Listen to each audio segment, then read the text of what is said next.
So how are you today, Jenny? I'm doing really well. Yeah, I'm having a really good week. It's been a very productive week, and it's good. What's Feeling made it very positive? energized.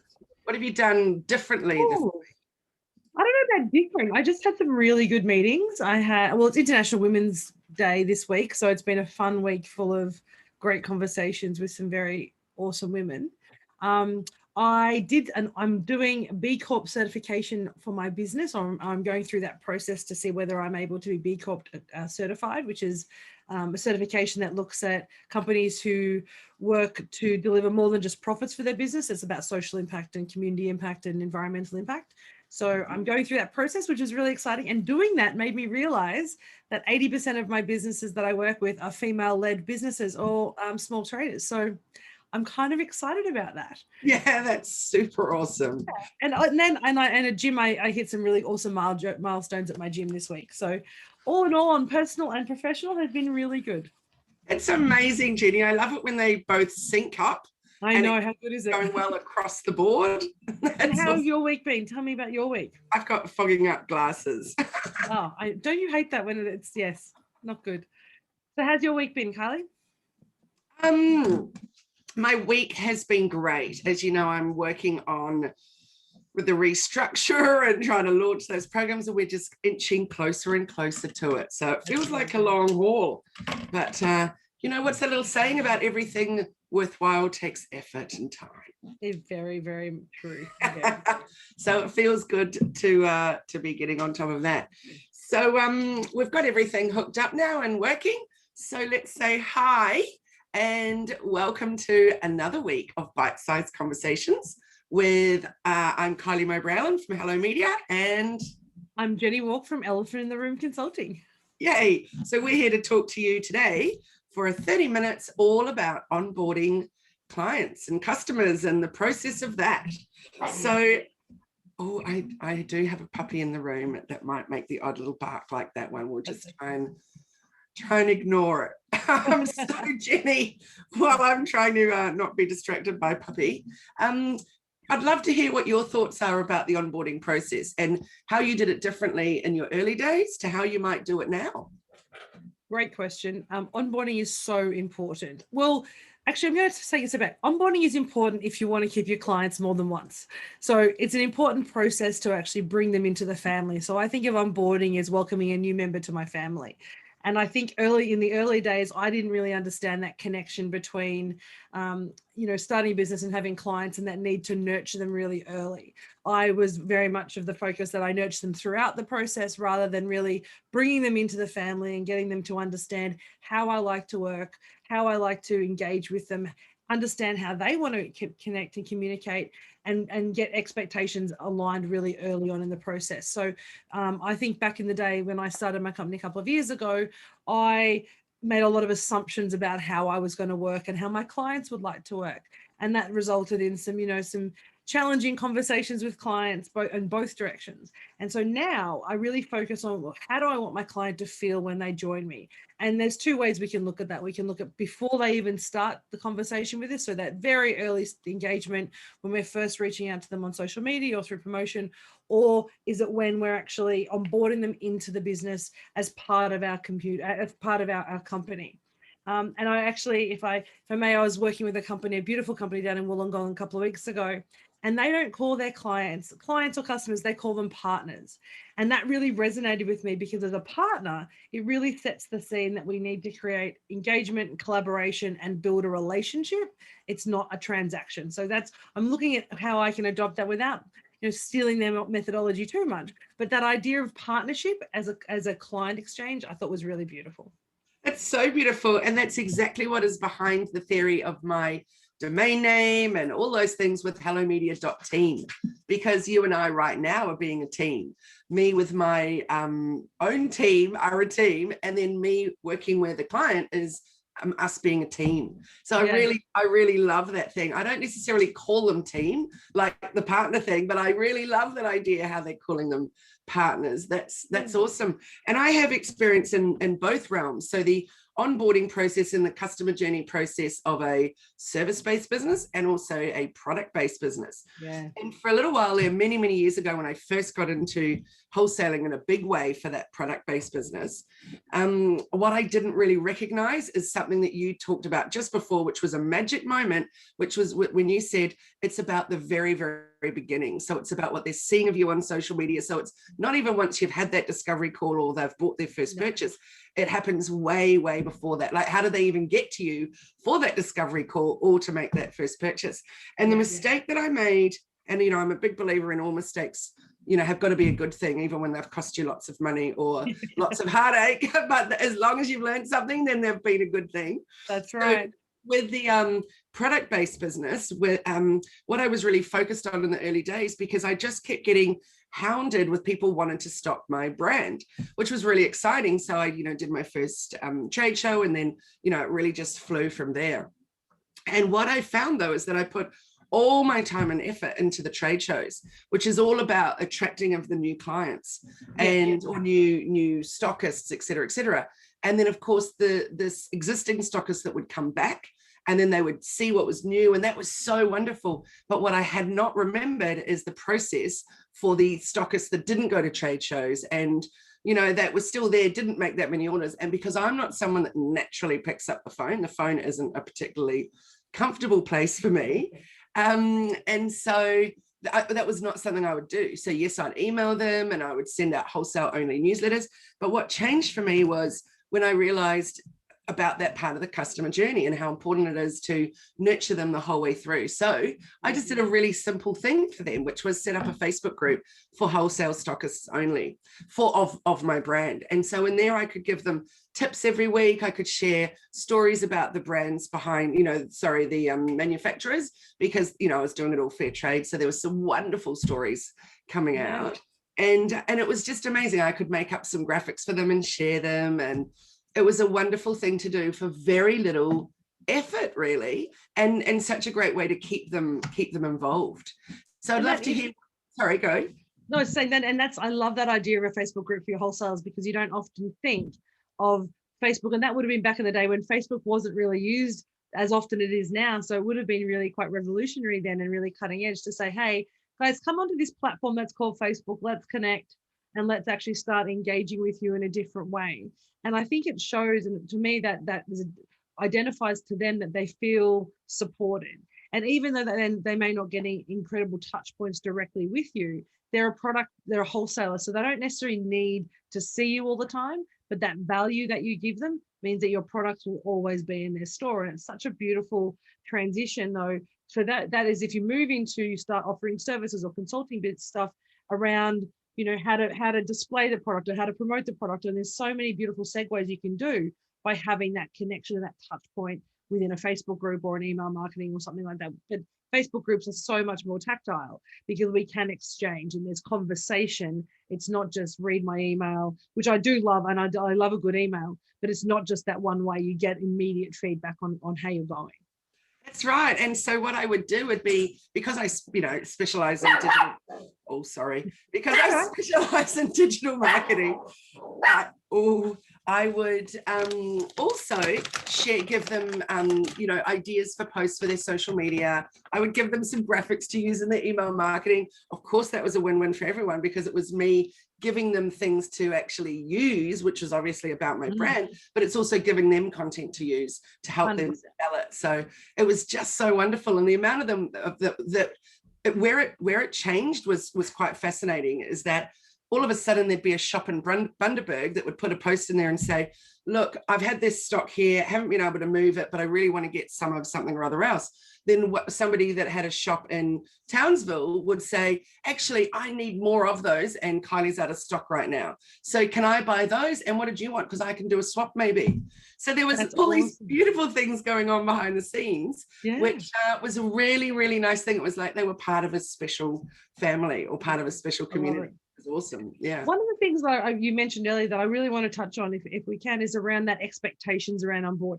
And I know you and I do a lot of development programs. We very much put up our personal development, our professional development, at one of the top lines of our expenses every year to make sure that we're continuing to grow and learn for our business. And one of those things that I've been lately is over the last 4, if not 8 years, I've been thinking about the way that we're onboarded into the training programs that we do and that expectation setting up front about what you're going to get. And as you're launching new programs and as I've launched the mastermind this year, one of the things that's been really mindful to me is how do people feel and what they're going to expect up front versus what we give them throughout the program. So what are the touch points? Are we nurturing through the program? And I was thinking about this for a client who's building an online platform. And so they're doing this amazing launch engagement, and that pre-onboarding has been phenomenal. And then they sort of said, yeah, they'll buy the product and then it'll be good. They'll get an email every week. And I said, yeah, but what are their expectations of you? If you've given them so much personal service up front in those early days with live events and live Facebooks and phone calls and live coaching, how do you then push them to a platform where they're expecting to see you more often, but actually they don't get that touch point? So all of a sudden they feel like they've been, you've taken my money and you've left me to the curb. Yeah. And I've been talking to a couple of clients lately who've been feeling that way.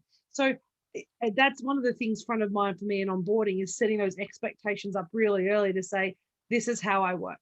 In fact, I did that yesterday with a call with an amazing lady who's just doing a 6-package coaching program with me. It's a bespoke program, so 6 sessions with her. And I said to her, this is how I like to work. We book and pay for the first one.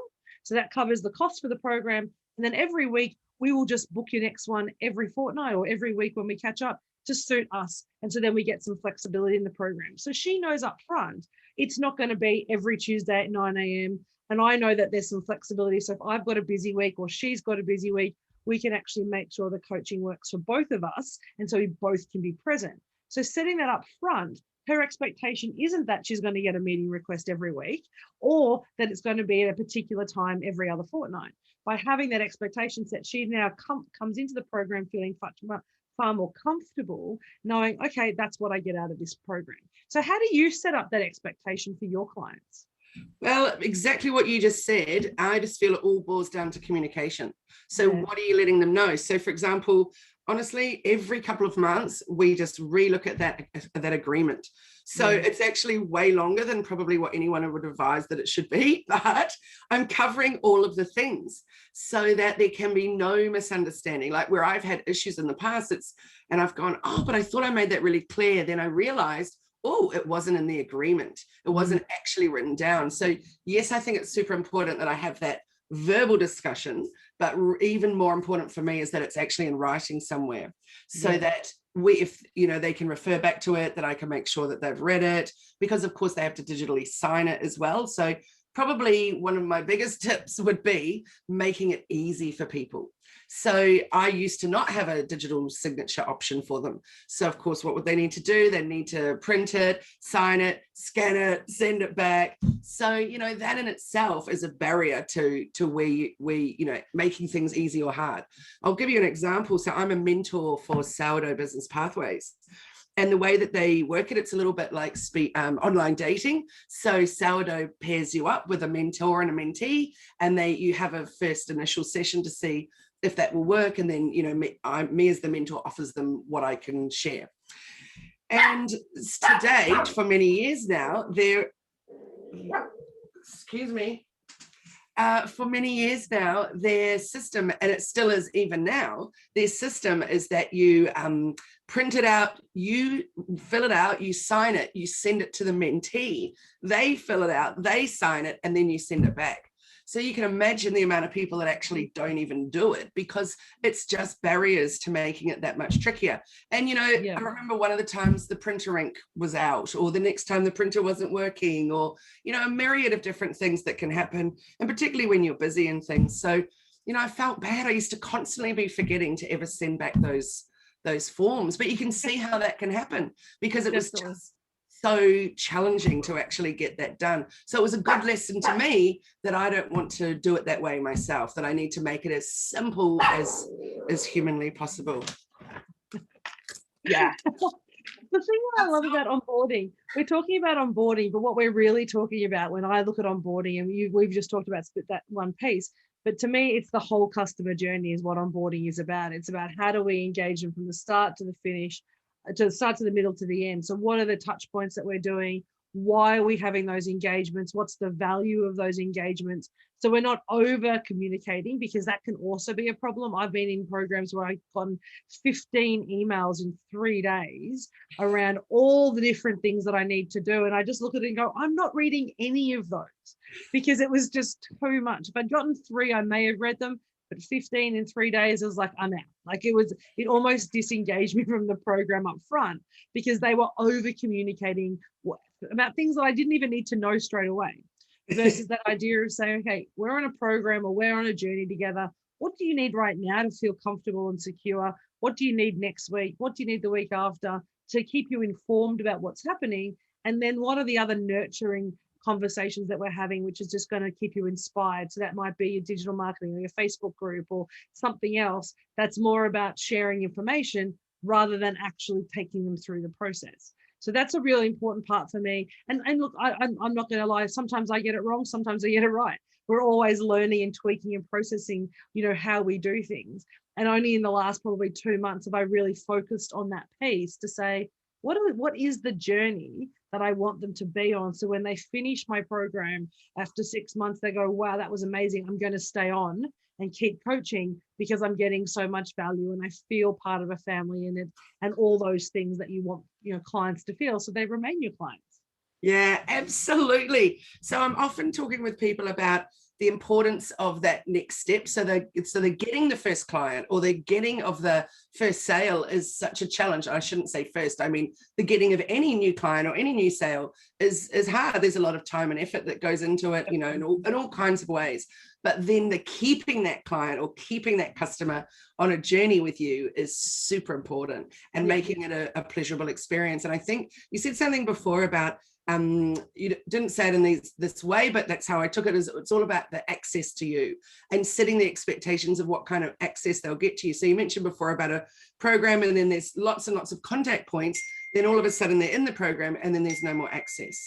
Yeah. So that's definitely an issue. So what we do in Hello Media is we set up support teams for our one-on-one clients in Messenger.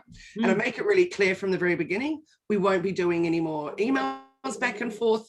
It's now going to be in Messenger, because firstly, it's instant. We can see when you've read it, you can see when we've read it, and it's a really easy way to keep everything all in one place. So documents and images and the link for your next Zoom call and all those other kind of things, which has worked really, really well for us. There's only one client it doesn't work well for, because they don't use Facebook, but I'm hoping to change that. But that's definitely made a difference, not just for me, but also for them. And finding a way that's going to work for you both is so important. And a message is such a good tool. And I love that what you said then about recognizing that people have read it, because so many times I use Microsoft Outlook, and I've got a new laptop with a virus protection on it, which is so good that they've set up their own little spam folder that's not even normal spam folder or junk folder. It's like a separate folder, which I didn't even know existed. And about 2 or 3 weeks ago, I had communications with my clients, and I didn't even know this little folder existed on the computer. And they're like, we sent you this email, and I'm finding it. It's saying it's in the junk folder. So I looked at the junk folder, it's not there. And then realized they'd actually segmented it into a completely different space. But that happens so often in people with if you've got the wrong attachment, or if there's a link in it that the computer says, I don't like this link. So you don't know when you've received that communication. You don't know that they've actually got it. And you're one sitting back going, why haven't they responded to me? Why don't they talk to me anymore? And actually, I just never got the communication. And that's happened to me so often. So I love that idea of moving to Messenger. And a lot of my clients and a lot of our work's done through Messenger for the same reason, because then we can keep engagement and conversations going. And also that they know that, I not only that I have to worry about whether I've said it or not, but I can send multiple things to them, and they can scroll back and say, oh yeah, there's the attachment that I sent, and that's the photo that we looked at, because you've got that beautiful option of just seeing what the attachments of the photos were in the Messenger. So it makes it much more accessible, as you like. I love that term, accessible. And it's like keeping in a little folder too, because it's permanently sitting there and it doesn't get deleted or whatever, It's great. Plus, also with my team, if I'm super, super busy and tied up, my team can then also deal with it too. Excuse me. So we put everybody in the group. And it's just been such a wonderful way of communicating. Even the masterclass series I'm running at the moment is all being done through a messenger group. So yeah, it feels, and same with my mastermind for the same reasons, because it makes it much easier. So what I'd like to talk about is with this onboarding piece. So what is the process? So for me, my process is we have a discovery call. I send them a link. At the moment, it's a link through Calendly, which books the first appointment for a coaching program, and they pay for the first one, which takes the payment for the program or the payment plan. And then that books into the session, and then off we go. They get an email, then an autoresponder email saying, thanks so very much, excited. Here's the registration form. And we actually start the process that way. What's your onboarding look like for your clients? Very similar, except I've got a bit of a clunky beginning. And that's luckily I have a new bookkeeper coming on board. There's been a number of new bookkeepers lately, but I'm fingers crossed this is the one. It's going to be a new marriage. I'm going to love it.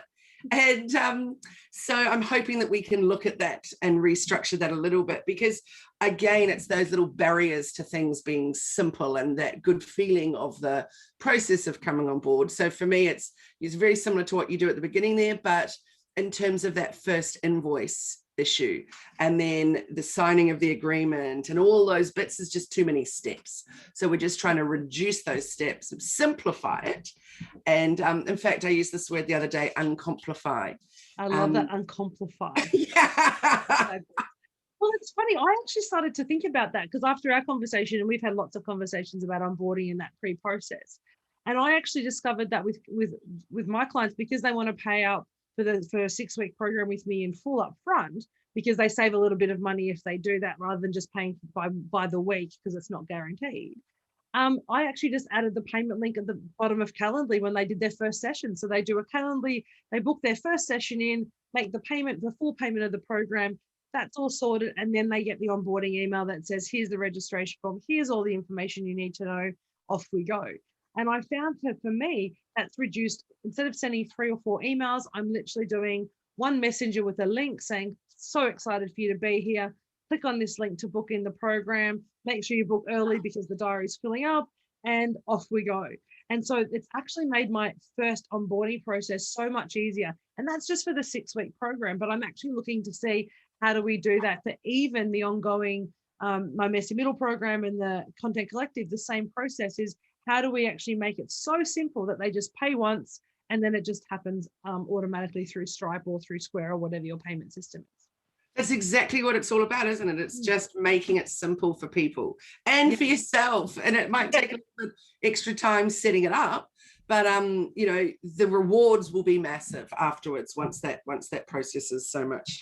Most definitely. Yes. So what are your top tips in relation to actually onboarding? What are the 3 things you think people should think about when they're developing their onboarding process for their clients or customers? Number 1 would be communicating and making things really, really clear, even if it's a little bit uncomfortable. So before I do tip 2 and 3, I'd like to give a little example of where something went pear-shaped for me quite recently. And I had a great discovery call with the person. It was, you know, we felt like that was going to be a good fit. And then the onboarding process could start. But between that point and then the first session, I already felt completely overwhelmed and like I'd made a huge mistake, because the amount of hounding and, you know, asking me to promise that this would happen, this would happen, this would happen. And I obviously, you know, I can promise to share my knowledge and share what I know and guide you, coach you, and all that. But unless you're prepared to put in the work in between sessions, then nothing is a guarantee. No. And so the importance of those guarantees to this person and wanting things even signed off on, saying that I would deliver this by this date and deliver this by this date, which I literally cannot do. So at that point, I should have pulled out, but I did not. And so, you know, things are great now, but we had to have some really hard conversations. So I think what I learned from that was being a whole lot clearer in the very, very beginning, and which, you know, I thought I was, but obviously definitely not. And as I said before, I learned from every little mistake along the way and then try and fix that problem going forward. So definitely my number 1 top tip would be communicating, not trying to I think a lot of people just want the sale. So they'll say whatever they need to get that sale, whereas I'm definitely not like that. We've both been in calls that have done that, haven't we? Yeah, absolutely. And you know that we would rather work with people that we want to work with, that we know are going to put in the time and effort to get the results, and that are going to, resonate with the way that we teach, and, all that kind of stuff. So that's definitely the most important thing to me up the top. The number two would be just making it simple, that simple process. And as I said, we're still trying to simplify ours and improve it along the way. And of course, new technology is coming out all the time, new platforms to try out and see if that improves your systems.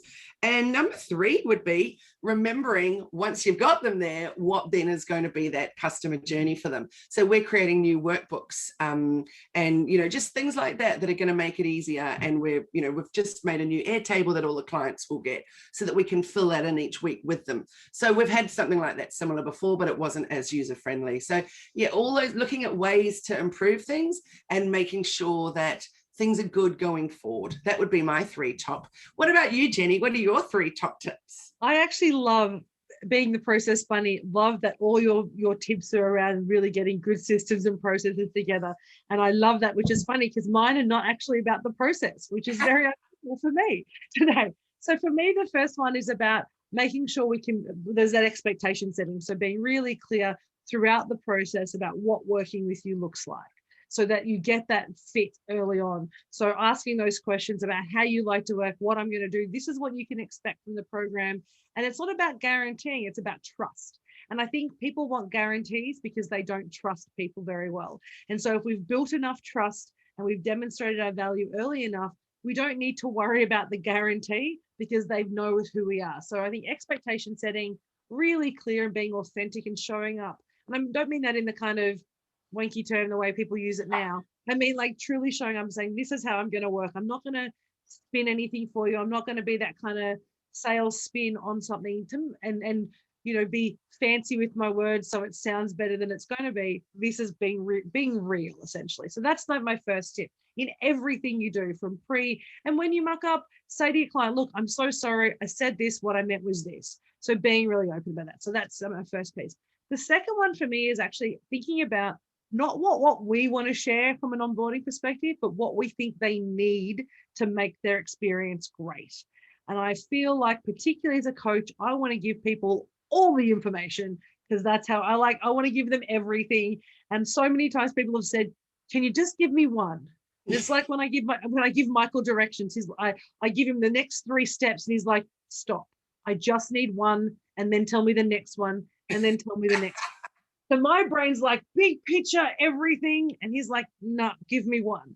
So I think clients are like that as well. Give them what they need and what they want at the time. That's going to help their experience move forward. So what's step one?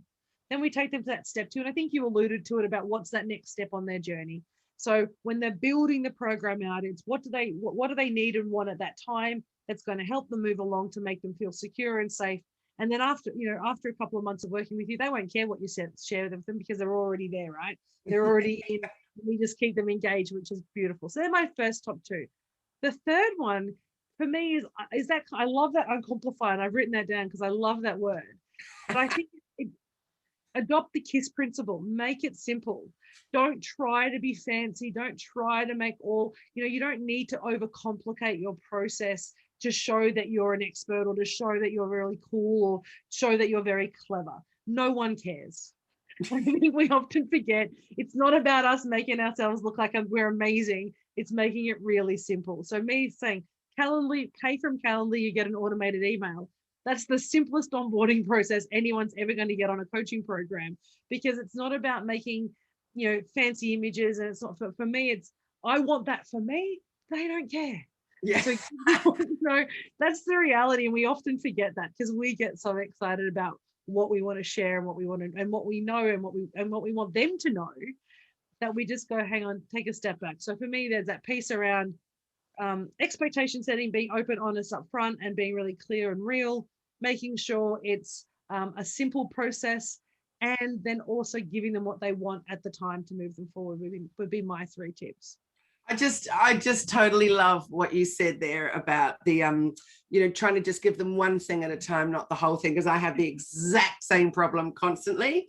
And and I think it's a lot to do with wanting to give value and wanting to give more, to share more, because you've got the knowledge, so you want to be out there sharing it. But there's a time and place for everything on the journey. And it's not upfront to give them all. It's definitely an issue that I have that I'm constantly working on. It's like when we did in the old days when we used to do discovery calls, and we did the discovery call would be so packed full of value, they didn't need to work with us anymore because we gave them everything they wanted in the discovery call. And I've done that so many times where I've had calls with people and they've been the best sessions, and went, I just coached them for free for 45 minutes or an hour, and now they don't need me anymore. And it's great, and I love that for them, but it's like, that's not the best way to run a business. So there's that balance between how much value we want to give, how many problems we want to solve, because the reality is, on those amazing calls, they probably did none of the work because they gave them so much in the time. So little bite size makes it much easier. Absolutely. I just had a funny situation recently where someone booked a discovery call through Calendly, and on there it's it's a 30-minute free discovery call. On there there's a little spot where you can fill out, is there anything that you think that we should know or that I should know before we meet? And it was literally like a 2-page document. It was massive. And then she emailed me after that just to confirm that I'd received all the information. Then there was an even longer document attached saying, these are all the things that I'd like to discuss in the discovery call. These are all the issues that I'd like you to give me answers about. And I've actually just booked a second discovery call so that we could make it an hour-long session. And I was like, well, you know what? If you don't ask, you don't get. That's true. I love that. Obviously, she couldn't have a 1-hour discovery call. And I made it really clear that we wouldn't be going through all those topics, because that's like a month's worth of work. But I thought, how cute. She's very organized. And you've got to definitely, give a bit of kudos for that. That was impressive. I think a lot of people... She's been thinking about that a while. Yeah, a lot of people are so discombobulated with what they even need to know. And so it was really impressive that she came forth going, I need this. And so it was actually on International Women's Day. So I was like, go you, all power to you for being a woman that really knows what she wants and needs. I loved it. Awesome. I love that. So any final thoughts about onboarding today? Just to make it friendly and to make sure that from the onboarding, it continues on the journey, so that the customer journey. So the onboarding part is just one tiny little bit of the entire customer journey. Yeah, definitely. What about I you? agree with I think that would be my tip as well. On my final thoughts is the same as with you, is onboarding is one step in the process. It's not everything, and we need to make sure we're with them the whole way through their journey, and showing up for them when we need to, in a way that they're going to actually resonate with us and then get value, and then actually feel nurtured and loved and part of the family. Yes, fantastic. Yeah. So Jenny, I've got a idea for a topic for us for next week. Tell us about this, but I thought if we could give some top tips on what you must have for your website. So yes, I love that. So that after our session, people can go away and do their own mini audit of their own website. I love that idea. I think that's very cool. In fact, because Macy and I and our team are actually redoing our website at the moment, and we've been having those conversations about what information do I want on there versus what people need. So that would be amazing. Awesome. All right. Love it. I look forward to seeing you next week to chat about websites and what are the must-haves on your website. And Jenny, tell everybody, how can they get in touch with you? So on LinkedIn and Facebook, and Instagram, at Elephant in the Room AU is the company pages, or Jenny.walk is the my personal page on Facebook, but at Elephant in the Room AU is the easiest way to find me. That's where I hang out. Awesome. And I am all on the socials, or on all the socials is hellomedia.team, except on Facebook it's hellomedia.dreamteam, and the website is hellomedia.team. So I look forward to connecting with you again next week, and hope you have a fabulous day and a fabulous weekend. And thanks everybody for being here. Thanks so much, guys. It's been such a fun conversation today. I know, we love it, don't we? We do. Awesome. All right. Have a great weekend, everyone. Thanks for watching. And I'd just like to say a quick apology about the barking and the scuffling around. She's 4 months old and she's just found her voice. It's very challenging. So cute, though. I know. So cute. She's come and say hi. Oh my gosh, my dog's running around somewhere, probably chewing a bed. So Oh, she's a funny little. she is beautiful. She's very, very dark, isn't she, in this camera? She's So, very dark. That's right. all right. I look forward to seeing you next week and have a wonderful weekend. Take care, everyone. Bye now. Bye. Thanks.